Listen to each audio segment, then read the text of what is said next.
This is Channel 2 News, coverage you can count on. Anytime you're raising revenue in this state, it's always tough. The 78th legislative session starts in just 3 days, and one of the major issues is Governor Sandoval's proposed modification to business license fees. That is tonight's Channel 2 News Big Story at 5 o'clock.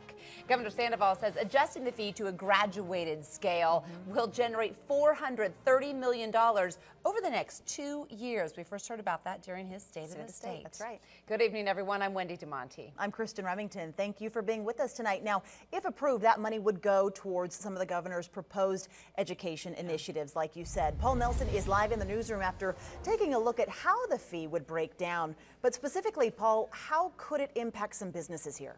Well, Kristen, today's business fees are $200. Governor Sandoval's proposal would double that to $400 for a lot of small businesses. But that fee would be much higher for other businesses based on how much money they make and what their operating costs are.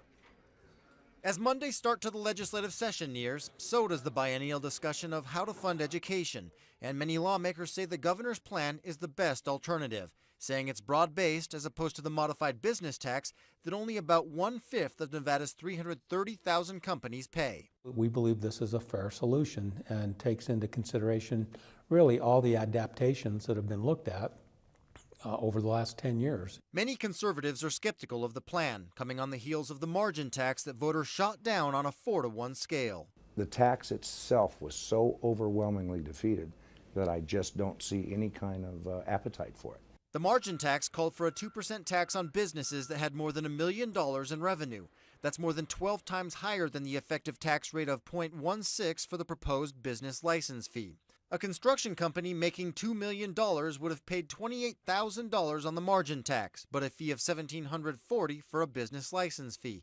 And while a health service earning $27 million would pay $378,000 for a margin tax, that number would be less than $60,000. Wilden says he believes it's the best and simplest plan. But as the governor said, if others feel there's a better solution, we say put them all on the board, let's evaluate them, and let's see what makes the best sense for Nevada and specifically for Nevada's children. Assemblyman Wheeler says the legislature's already looking at their options and coming up with their own plans. We don't want to be the party of no. We don't want to say no, this isn't what's happening. And as a majority, we really can't do that anymore.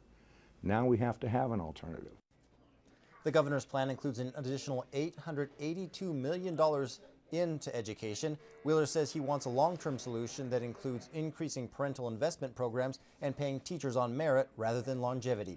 Covering the big story live in the newsroom, Paul Nelson, Channel 2 News. And Paul, in just 3 days it all begins. Okay, thank you. And speaking of that legislative session, Nevada Senator Debbie Smith says she's planning to introduce a bill to keep guns away from domestic abuse convicts. Now, Smith says her bill would prohibit people from having a gun when subjected to an extended restraining order for domestic violence or if they're convicted of domestic violence or stalking. Smith's bill likely faces an uphill battle in the Republican-controlled legislature.